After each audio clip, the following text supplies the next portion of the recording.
আসসালামু আলাইকুম। আমন্ত্রণ জানাচ্ছি Bangla one TV prime time নিউজে। সাথে আছি আমি মোহাম্মদ সোহাগ শিকদার।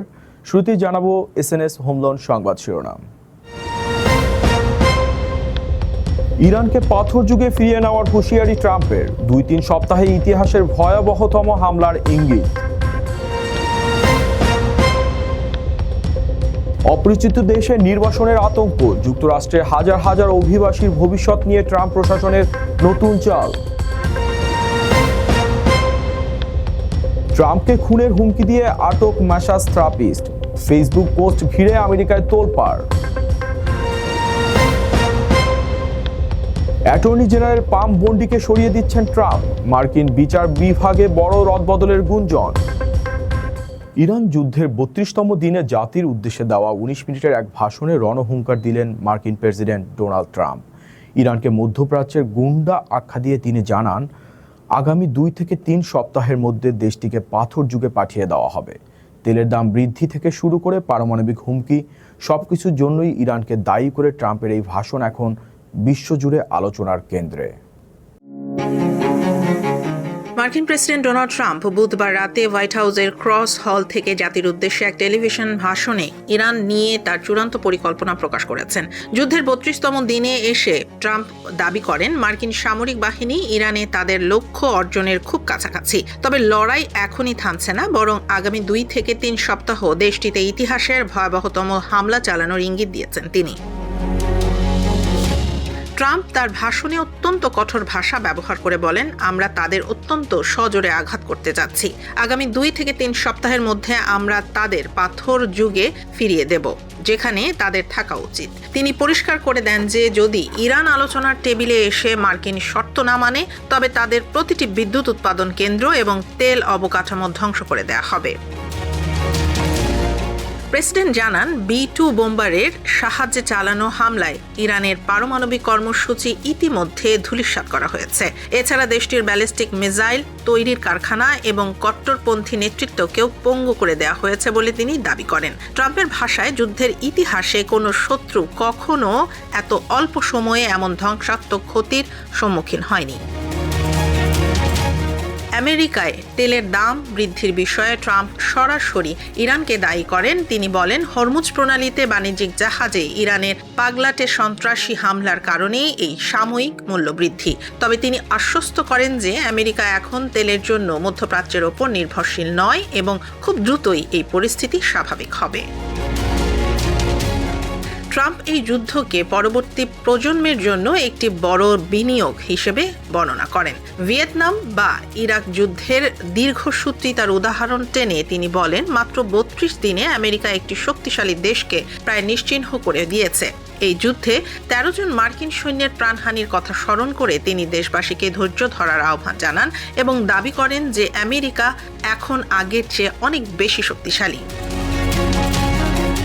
ট্রাম্পের এই ভাষণ কি ইরানকে আত্মসমর্পণে বাধ্য করবে, নাকি মধ্যপ্রাচ্যে আরো বড় কোনো অগ্নিকাণ্ড ঘটাবে, তা নিয়ে এখন বিশ্বজুড়ে চলছে টানটান উত্তেজনা। যুক্তরাষ্ট্রের অভিবাসন ব্যবস্থায় যুক্ত হয়েছে এক নতুন আতঙ্ক, তৃতীয় দেশ নির্বাসন, যেখানে আফগান বা ভেনেজুয়েলার নাগরিকদের পাঠানো হচ্ছে সম্পূর্ণ অপরিচিত দেশ উগান্ডা এবং হন্ডুরাসে। 13,000-এরও বেশি মানুষ এই মুহূর্তে আইনি জটিলতায় আটকা পড়ে কাজের অনুমতি হারিয়েছেন। কেন এই কঠোর পদক্ষেপ? এর পেছনে কি শুধুই ভয় দেখানো, নাকি বড় কোনো রাজনৈতিক কৌশল? বিস্তারিত জানুন ফারজানা আফরোজের প্রতিবেদনে। যুক্তরাষ্ট্রের বর্তমান প্রশাসনের অধীনে অভিবাসন নীতি এক নজিরবিহীন ও আতঙ্কজনক রূপ ধারণ করেছে। সাম্প্রতিক মাসগুলোতে প্রায় 13,000-এরও বেশি অভিবাসীকে তাদের নিজ দেশ নয়, বরং সম্পূর্ণ অপরিচিত তৃতীয় কোনো দেশে নির্বাসনের নির্দেশ দেওয়া হয়েছে। এই তালিকায় থাকা ব্যক্তিরা বৈধভাবে আশ্রয়ের আবেদন করে রায়ের অপেক্ষায় ছিলেন, কিন্তু হঠাৎ করেই তাদের জানানো হচ্ছে তাদের উগান্ডা, ইকুয়েডর বা হন্ডুরাসের মতো দেশে পাঠিয়ে দেওয়া হবে, যেসব দেশের সাথে তাদের কোনো পারিবারিক বা সামাজিক সম্পর্ক নেই। উদাহরণস্বরূপ একজন আফগান শরণার্থীকে পাঠানো হয়েছে উগান্ডায়, আবার ভেনেজুয়েলার নাগরিককে ইকুয়েডরে। মানবাধিকার সংস্থা মোবাইল পাথওয়েজের মতে এই কৌশলের মূল লক্ষ্য হলো অভিবাসীদের মনে চরম আতঙ্ক তৈরি করা, যাতে তারা ভয়ে নিজেরাই আশ্রয় প্রার্থনার মামলা ছেড়ে দেশ ত্যাগ করে।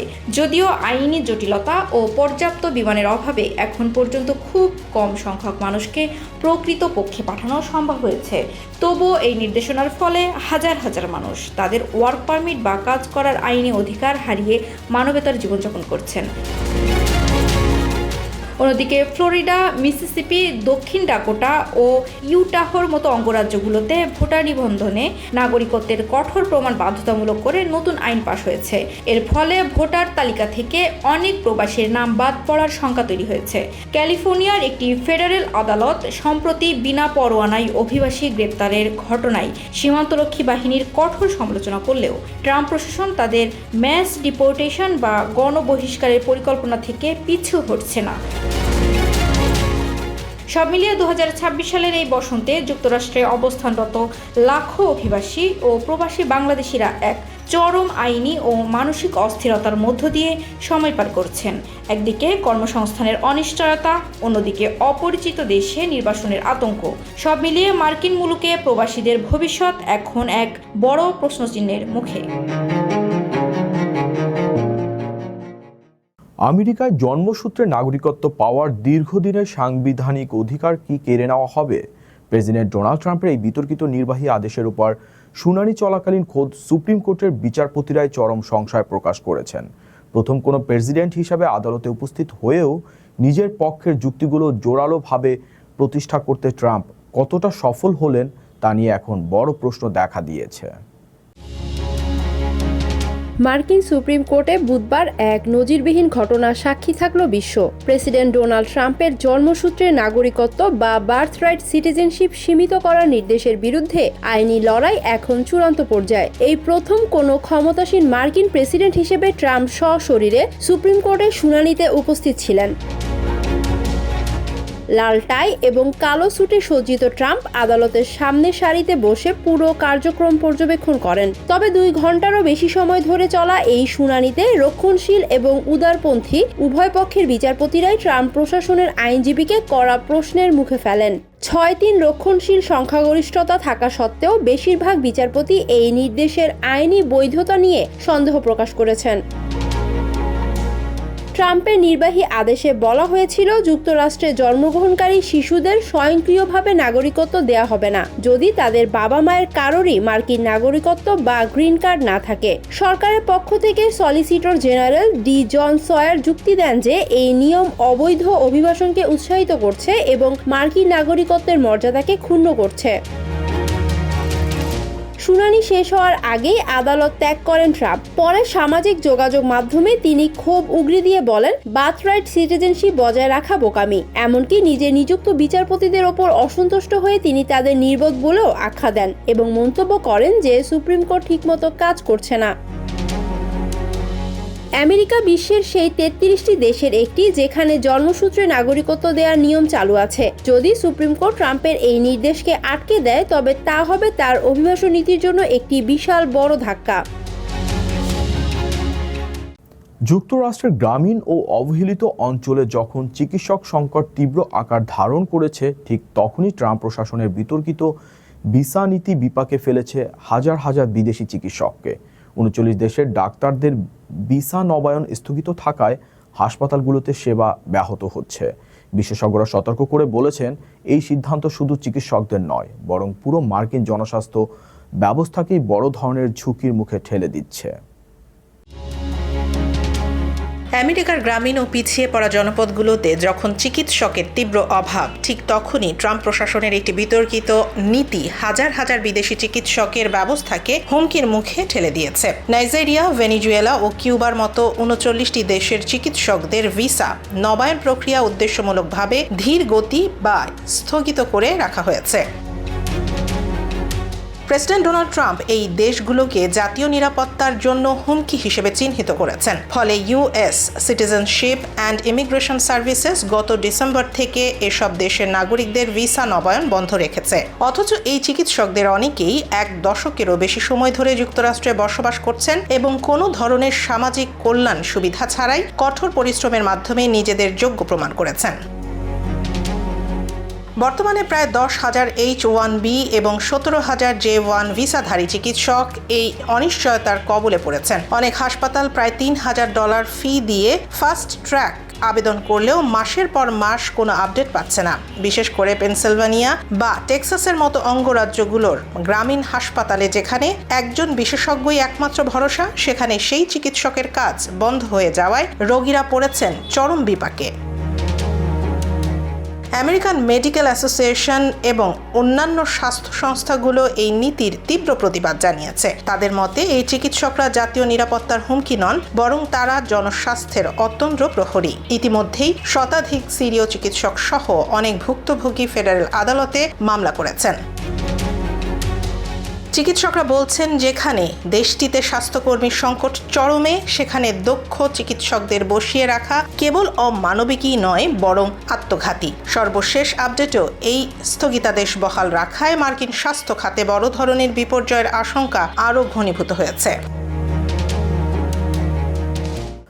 প্রেসিডেন্ট ডোনাল্ড ট্রাম্পকে নৃশংসভাবে হত্যার হুমকি দিয়ে সামাজিক যোগাযোগ মাধ্যমে পোস্ট করার অভিযোগে গ্রেপ্তার হলেন ম্যাসাচুসেটসের এক ব্যক্তি। স্ট্যাচু অফ লিবার্টিতে ঝুলিয়ে রাখা থেকে শুরু করে জনসমক্ষে হত্যার হুমকির মতো ভয়াবহ সব মন্তব্য করেছেন 45 বছর বয়সী অ্যান্ড্রু এমারল্ড। এই ঘটনার পেছনে তার উদ্দেশ্য কী ছিল এবং এখন তার ভাগ্যে কী ঘটতে যাচ্ছে, জানুন বিস্তারিত। প্রেসিডেন্ট ডোনাল্ড ট্রাম্পের নিরাপত্তা নিয়ে আবারও বড় ধরনের শঙ্কা দেখা দিয়েছে। বুধবার ম্যাসাচুসেটস থেকে অ্যান্ড্রু এমারল্ড নামে এক ব্যক্তিকে গ্রেফতার করেছে ফেডারেল কর্তৃপক্ষ। তার বিরুদ্ধে অভিযোগ, তিনি দীর্ঘ সময় ধরে ফেসবুকে ট্রাম্পকে হুমকি দিয়ে আসছিলেন। আদালতের নথি অনুযায়ী 2025 সালের মে মাস থেকে জুলাই মাস পর্যন্ত এমারল্ড অন্তত 8টি পৃথক ফেসবুক পোস্ট করেন। একটি পোস্টে তিনি লিখেছিলেন, ট্রাম্পকে মেরে স্ট্যাচু অফ লিবার্টিতে ঝুলিয়ে রাখা হবে। অন্য একটি পোস্টে তিনি সরাসরি ট্রাম্পকে অরেঞ্জ মেনাস বা কমলা আতঙ্ক বলে অভিহিত করে জনসমক্ষে টিভিতে হত্যার হুমকি দেন। গ্রেট ব্যারিংটনের বাসিন্দা এই ব্যক্তি নিজেকে একজন মাসাজ থেরাপিস্ট হিসেবে পরিচয় দেন। তার দাবি, ট্রাম্পকে হত্যা করা তার সাংবিধানিক দায়িত্ব। এমনকি ফেসবুকের নীতিমালার বিরুদ্ধে ক্ষোভ উগরে দিয়ে তিনি মেটা সিইও মার্ক জাকারবার্গকেও হুমকি দিয়েছিলেন। জাকারবার্গের উদ্দেশ্যে তিনি লিখেছিলেন, বাক স্বাধীনতা হরণ করলে তাকেও ট্রাম্পের মতো পরিণতি ভোগ করতে হবে। ফেডারেল অ্যান্ড জুরি এমারল্ডকে 8টি অভিযোগে অভিযুক্ত করেছে। বুধবার বিকেলে তাকে স্প্রিংফিল্ডের ফেডারেল আদালতে হাজির করার কথা ছিল। যদিও তিনি দোষী সাব্যস্ত নন, তবে তার সর্বোচ্চ 5 বছরের কারাদণ্ড এবং $2.5 লক্ষ পর্যন্ত জরিমানা হতে পারে। প্রেসিডেন্টের বিরুদ্ধে এমন উস্কানিমূলক এবং সহিংস বক্তব্য আমেরিকার রাজনীতিতে চরম উত্তেজনারই বহিঃপ্রকাশ। এই গ্রেফতারি কি অনলাইন প্ল্যাটফর্মে এমন চরমপন্থা রুখতে সক্ষম হবে? মার্কিন রাজনীতিতে আবারও বড় ধরনের রদবদলের গুঞ্জন শোনা যাচ্ছে। প্রেসিডেন্ট ডোনাল্ড ট্রাম্প তার দীর্ঘদিনের ঘনিষ্ঠ সহযোগী এবং বর্তমান অ্যাটর্নি জেনারেল পাম বন্ডিকে পদ থেকে সরিয়ে দেওয়ার কথা ভাবছেন বলে খবর প্রকাশ করেছে এবিসি নিউজ। ট্রাম্পের অভিযোগ, তার রাজনৈতিক প্রতিপক্ষদের বিরুদ্ধে বিচার বিভাগ আশানুরূপ পদক্ষেপ নিতে পারছে না। যদিও হোয়াইট হাউস থেকে দেওয়া এক বিবৃতিতে ট্রাম্প বন্ডিকে চমৎকার ব্যক্তি হিসেবে অভিহিত করেছেন, তবে পর্দার আড়ালে অসন্তোষ বাড়ছে। বিশেষ করে জেফ্রি অ্যাপস্টাইন মামলার ফাইল নিয়ে বন্ডির ভূমিকা এবং হাউস জুডিশিয়ারি কমিটির সামনে তার আচরণ নিয়ে ট্রাম্প ঘনিষ্ঠরা বিরক্ত। বন্ডির সম্ভাব্য উত্তরসূরি হিসেবে পরিবেশ সুরক্ষা সংস্থার প্রশাসক লি জেলডিন বা ডেপুটি অ্যাটর্নি জেনারেল টম ব্লাঞ্চের নাম আলোচনায় আসছে। এই পরিবর্তন ঘটলে তা মার্কিন বিচার বিভাগের স্বাধীনতা নিয়ে নতুন করে বিতর্কের জন্ম দেবে বলে মনে করেছেন বিশ্লেষকরা। সমালোচকদের মতে ট্রাম্প এমন কাউকে খুঁজছেন যিনি তার রাজনৈতিক এজেন্ডা বাস্তবায়নে আরও আক্রমণাত্মক ভূমিকা পালন করবেন।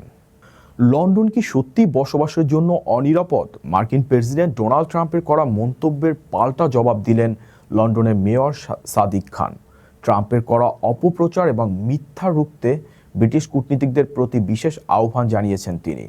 দুই নেতার এই পুরনো দ্বন্দ্ব কেন এখন নতুন করে তুঙ্গে, বিস্তারিত জানুন রিপোর্টে। লন্ডনের মেয়র সাদিক খান এবং মার্কিন প্রেসিডেন্ট ডোনাল্ড ট্রাম্পের মধ্যকার দাকুমড়ো সম্পর্ক কারো অজানা নয়। তবে সম্প্রতি এই লড়াই ব্যক্তিগত পর্যায়ে ছাড়িয়ে আন্তর্জাতিক কূটনৈতিক দ্বন্দ্বের রূপ নিয়েছে। সম্প্রতি ব্রিটিশ কূটনীতিকদের সাথে এক বৈঠকে সাদিক খান অভিযোগ করেন যে প্রেসিডেন্ট ট্রাম্প লন্ডন সম্পর্কে বিশ্বজুড়ে ভুল তথ্য এবং মিথ্যা ছড়াচ্ছেন। প্রেসিডেন্ট ট্রাম্প দাবি করে আসছিলেন যে লন্ডনে অপরাধের মাত্রা আকাশচুম্বী এবং শহরটি শরিয়া আইন মেনে চলার দিকে ঝুঁকছে। এর জবাবে সাদিক খান তথ্য দিয়ে জানান, গত বছর লন্ডনের মাথাপিছু খুনের হার রেকর্ড পরিমাণ সর্বনিম্ন ছিল এবং ছিনতাইয়ের ঘটনা উল্লেখযোগ্যভাবে কমেছে। মেয়রের দাবি, লন্ডন আমেরিকার অনেক বড় শহরের চেয়েও অনেক বেশি নিরাপদ। ছেড়ে কথা বলেনি হোয়াইট হাউসও। ট্রাম্পের মুখপাত্র এক বিবৃতিতে জানান, বামপন্থী নীতির কারণে লন্ডনের মতো এক সময়ের মহান শহরগুলো এখন অচেনা হয়ে গেছে। ট্রাম্প মনে করেন ইউরোপীয় নেতারা দ্রুত তাদের পথ পরিবর্তন না করলে পশ্চিমা সভ্যতা বিলুপ্তির পথে এগোবে। সাদিক খান সতর্ক করেছেন যে সামাজিক যোগাযোগ মাধ্যমে ট্রাম্পের এ ধরনের মন্তব্য লন্ডনের পর্যটন, বিনিয়োগ এবং শিক্ষার উপর নেতিবাচক প্রভাব ফেলতে পারে। তিনি ব্রিটিশ রাষ্ট্রদূতদের প্রতি আহ্বান জানান যেন তারা সঠিক তথ্য দিয়ে বিশ্বজুড়ে এই অপপ্রচার রুখে দেন। যুক্তরাষ্ট্রের বিস্তীর্ণ এলাকা জুড়ে বর্তমানে চরম আবহাওয়া ও বজ্রঝড়ের সতর্কতা জারি করা হয়েছে। ওকলাহোমা, কানসাস এবং উত্তর টেক্সাস সহ প্রায় 30টিরও বেশি অঙ্গরাজ্যে এই দুর্যোগ ছড়িয়ে পড়ার আশঙ্কা রয়েছে। আবহাওয়া পূর্বাভাসের তথ্য অনুযায়ী বুধবার বিকেল থেকে শুরু হয়ে আগামীকাল বৃহস্পতিবার সকাল পর্যন্ত এই জোড়ো হাওয়া ও বজ্রপাত অব্যাহত থাকতে পারে। বিশেষ করে ওকলাহোমা সিটি, উইচিটা এবং ডালাসের মতো শহরগুলোতে শক্তিশালী টর্নেডো, বড় আকারের শিলাবৃষ্টি এবং ধ্বংসাত্মক বাতাসের উচ্চ ঝুঁকি রয়েছে। ন্যাশনাল ওয়েদার সার্ভিস জানিয়েছে, রকিস পর্বতমালা থেকে আসা একটি নিম্নচাপ এবং উত্তর পূর্ব দিক থেকে আসা শীতল বায়ুর সংমিশ্রণে এক শক্তিশালী ঝড়ের সৃষ্টি হয়েছে। উত্তর টেক্সাসে রাত 9টা থেকে ভোর 5টা পর্যন্ত পরিস্থিতি সবচেয়ে ভয়াবহ হতে পারে। কর্তৃপক্ষ স্থানীয় বাসিন্দাদের নিরাপদ আশ্রয়ে থাকার এবং নিয়মিত আবহাওয়া খবরের দিকে নজর রাখার পরামর্শ দিয়েছে। জলবায়ু পরিবর্তনের প্রভাবে এ ধরনের ঘন ঘন ও তীব্র ঝড় এখন জনজীবনের জন্য বড় চ্যালেঞ্জ হয়ে দাঁড়িয়েছে। এই ছিল বাংলা ওয়ান টিভির প্রাইম টাইম নিউজে। পরবর্তী প্রাইম টাইম নিউজ দেখার আমন্ত্রণ জানিয়ে বিদায় নিচ্ছি। আমি মোহাম্মদ সোহাগ শিকদার। এতক্ষণ সাথে থাকার জন্য ধন্যবাদ।